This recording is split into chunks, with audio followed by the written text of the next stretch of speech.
ஒரு நடிகருடன் மட்டும் 28 படங்கள். அதே ஹீரோ, அதே ஹீரோயின். அது கோஇன்சிடென்ஸா? இல்லை. அதற்கு பின்னால் ஒரு பெரிய அரசியல், சினிமா கதை இருக்கு. எம்ஜிஆர், ஜெயலலிதா. இந்த ஜோடி ஏன் இவ்வளவு படங்கள் செய்தது? உண்மையிலேயே காதலா அல்லது திட்டமிட்ட முடிவா?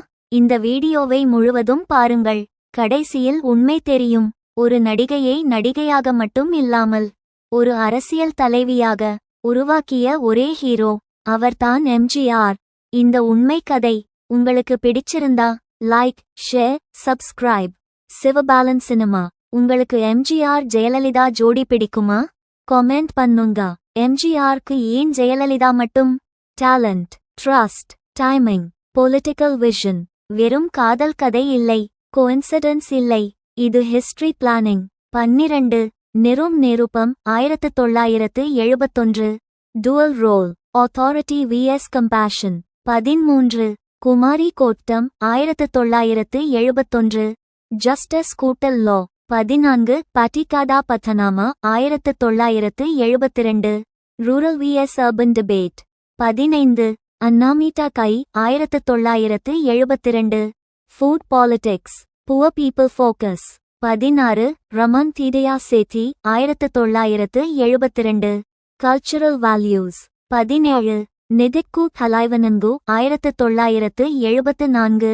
கோர்ட்ரூம் கூட்டல் justice. 18 Idhayakkani 1975. Emotional farewell, almost symbolic ending. 19 Ulagam சுற்றும் வாலிபன் 1973. International appeal, visionary cinema. 20 நேற்று இன்று நாளாய் 1974. Time theme, political ஃபோர்சைட். 21 Sirithu Vazha Vendum 1974. Philosophical tone.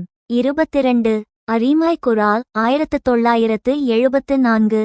Political anthem, party ideology. வலது நோக்கி காட்டும் விரல் இந்த ஃபேஸ் இல். Cinema political speech. 28 படங்கள், 28 பயிற்சிகள், ஒரே இலக்கு. Jayalalithaa mass leader. எம்ஜிஆர் பார்த்தது சினிமா அல்ல, தமிழ்நாட்டின் எதிர்காலம். இந்த 28 படங்களில் உங்களுக்கு பிடித்த படம் எது? கமெண்ட்ல சொல்லுங்க.